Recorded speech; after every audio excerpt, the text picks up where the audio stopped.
Okay, so welcome back to part two. Part two is very important. We have the second part of the H-bridge rectifier circuit, and in this video we're going to be focusing on building half the circuit, and I'm going to show you what I mean.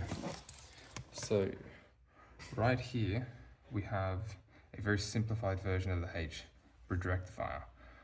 What we need to build is this half here. So we got to bias S3 and S2. So the way it works is S1 will be off while S3 is on, and then S3 will be on and S4 is off.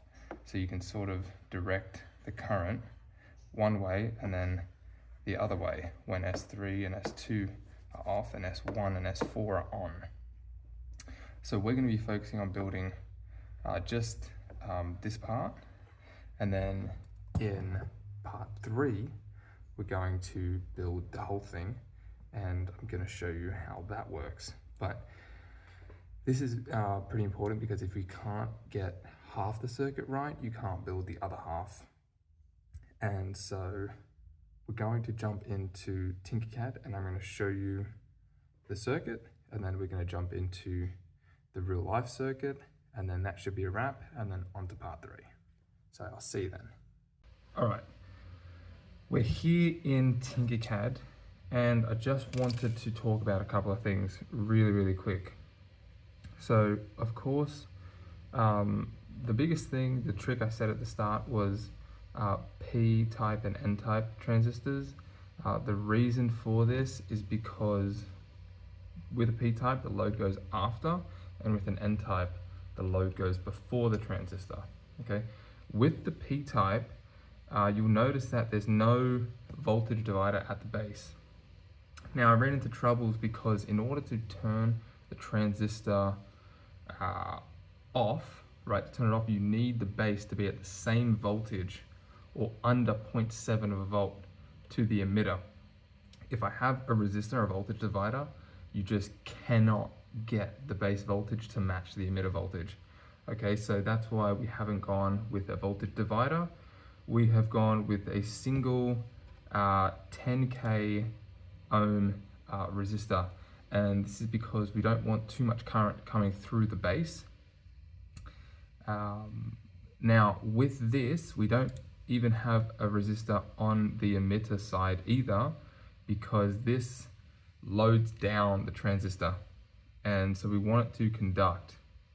Adding a resistor at the emitter will just load it down.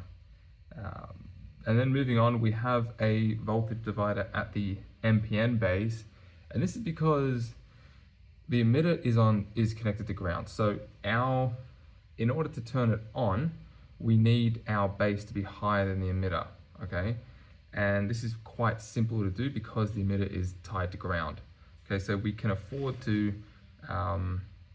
obviously to turn the transistor off, you need it at the same level. So 0 volts is not hard to achieve to the base, okay? So the NPN is quite simple because it's at the end, and if we run this simulation right here, you can see that the transistor, the LED goes on and off. And I've actually got the code here, just some simple code to run both of those transistors. Both of those transistors are blinking off and on, off and on, off and on. Okay, so just thought I'd show you that before I actually show you the real circuit that I built. Okay, so here is the real life circuit that I've built here. All right.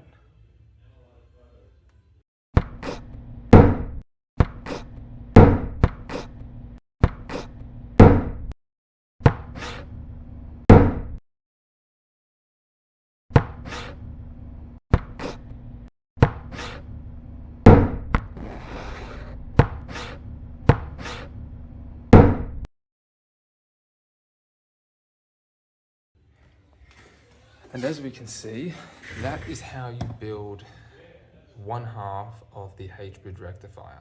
In the third part, we're going to connect the whole bridge circuit, and how we're going to look at it is I'm going to connect two LEDs. One is going to function going one way and the other is going to function going the other way, and hopefully we'll be able to see one flash when the other one's off, and L1 flash while the other one's off, and you can see it, the H-bridge rectifier in action. So I'll see you in that video, but for now, have a good day.